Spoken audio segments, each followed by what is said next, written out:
Hi, this is Randy. I'd like to explain a little phenomenon. It's a metaphor. Let's say you have this really nice car. It's reliable. It's never done you wrong. And it's always there when you need it, very low maintenance. And it really serves your needs. It's just been the best car ever. The only thing is that when you got the car, you were promised you could have it for free, but the deal is that you had to commit to keeping the car for as long as it ran. And these kind of cars could run a lifetime. So, since it was such a great car, let's say you decided to commit and you made this promise that you would commit to this wonderfully loyal car that was free. And you stuck with it for a while. You had to promise that you would never test drive any other cars while you had this car. And you made that commitment that was going to be it. You never needed another car in your life. And so years go by, maybe 2 years, maybe 5 years, maybe 20 years. And you see all these advertisements. There's advertisement, there's cars, other kinds of cars driving around you that really look nice. There's advertisements all over for cars. There's billboards, there's commercials, and all these cars are different. They're different from yours. And you start thinking that, maybe you'd like to test drive one of these other kinds of cars, but then you think back to your commitment and you're like, well, if I test drive some various cars, what's it going to hurt? I mean, yes, I made that commitment many years ago, but as long as nobody really finds out, they're not going to take my car away from me. I have a right. I deserve to test drive other cars. I don't really like that agreement that I made. Doesn't seem fair to me. So you go ahead and you seek out some other cars and you test drive one and you don't get caught.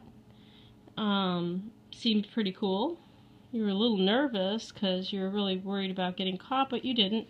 So, you wait a little bit and you test drive another one, and pretty soon you're regularly test driving all kinds of cars, just having a ball. And you're like, what was I waiting for? I mean, I should have been test driving the whole time. No one finds out that I test drive these other cars. So there's no way I'm going to lose my current reliable, wonderful, beautiful car that has served me so well. Well, one day you do get caught. You get caught test driving a car, and immediately the car that you had disappears. It disappears. And you're like, hey, wait a minute. I didn't know that was part of the deal. I know I committed to not test driving any other cars, but I didn't realize that if I did, that my old loyal, car would just up and disappear and leave me with this other car that, I don't really know how it works.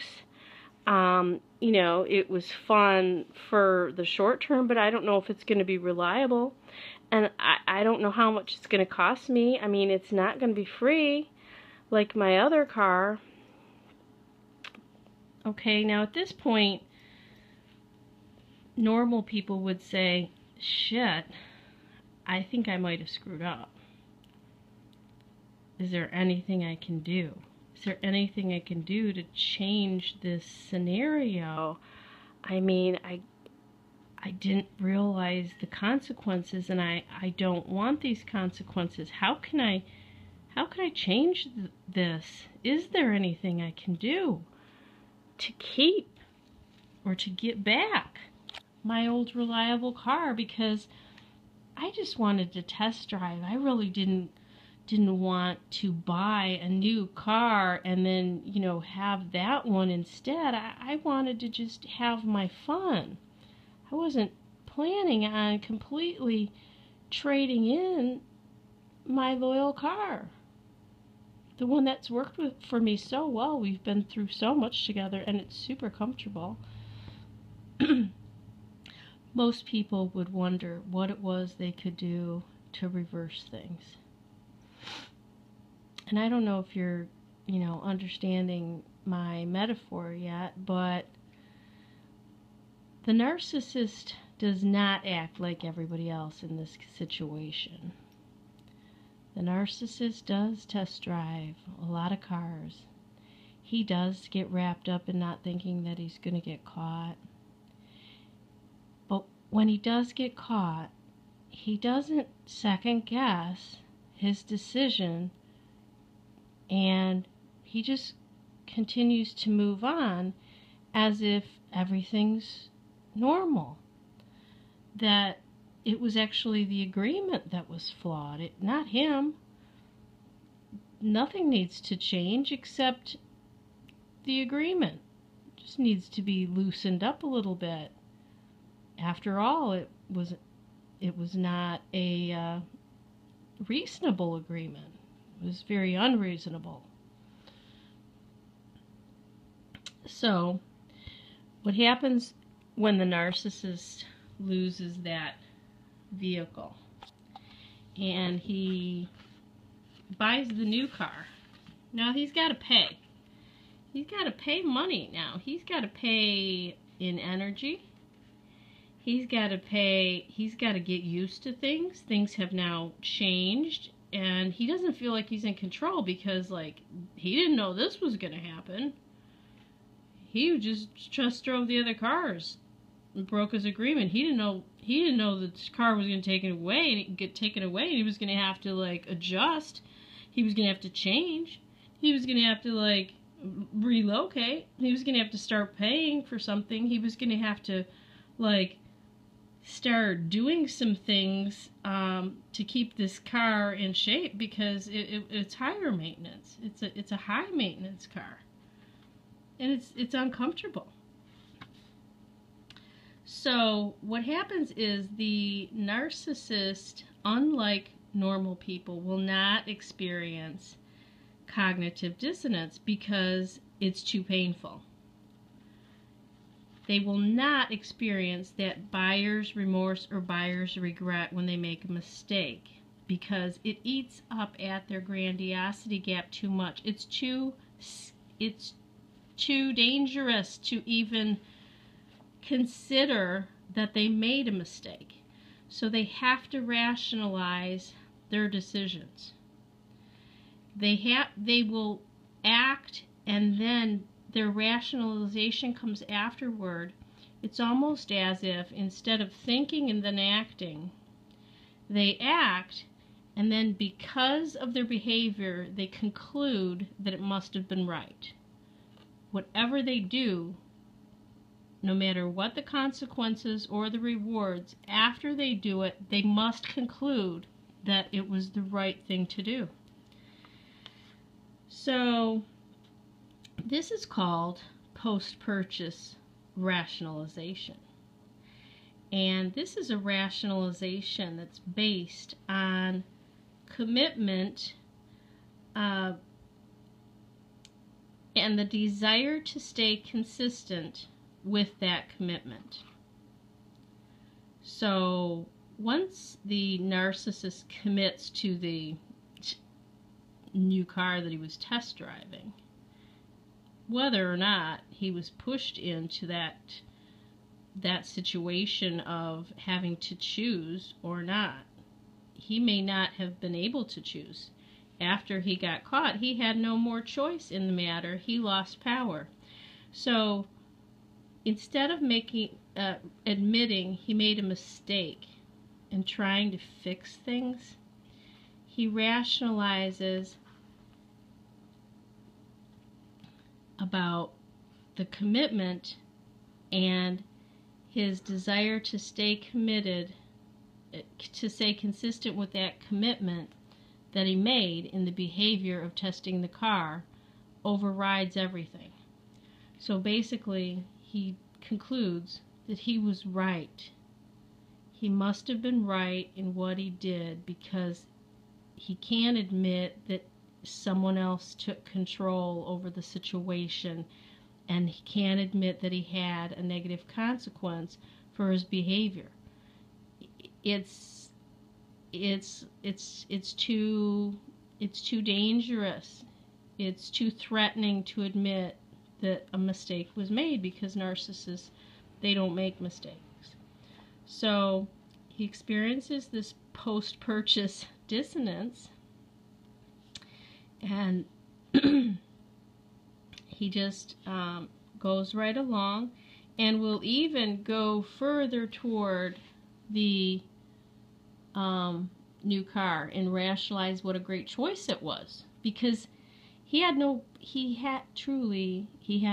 control over it.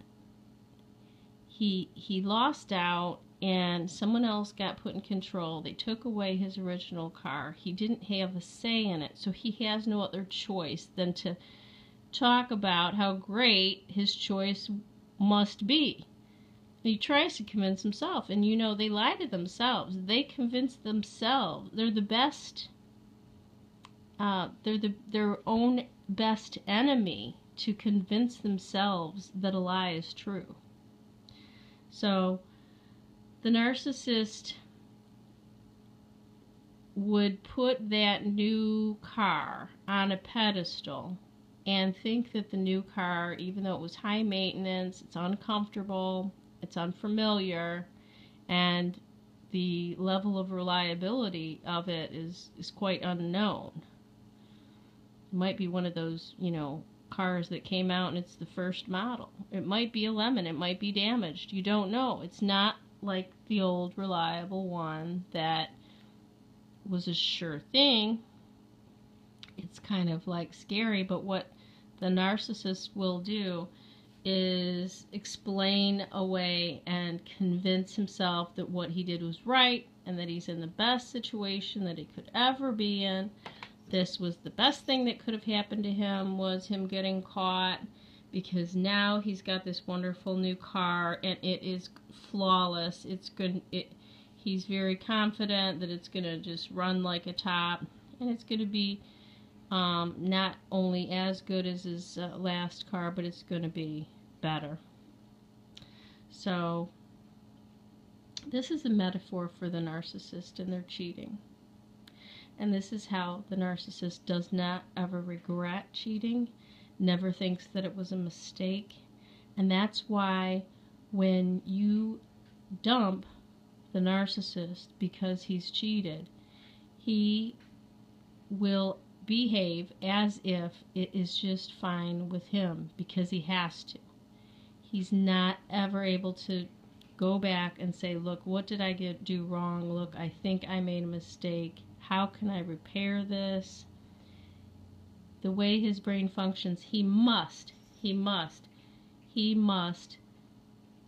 behave as if he is happy, and he must convince himself that he did the absolute right thing, and that the rest of his life is going to be a bed of roses. Thank you.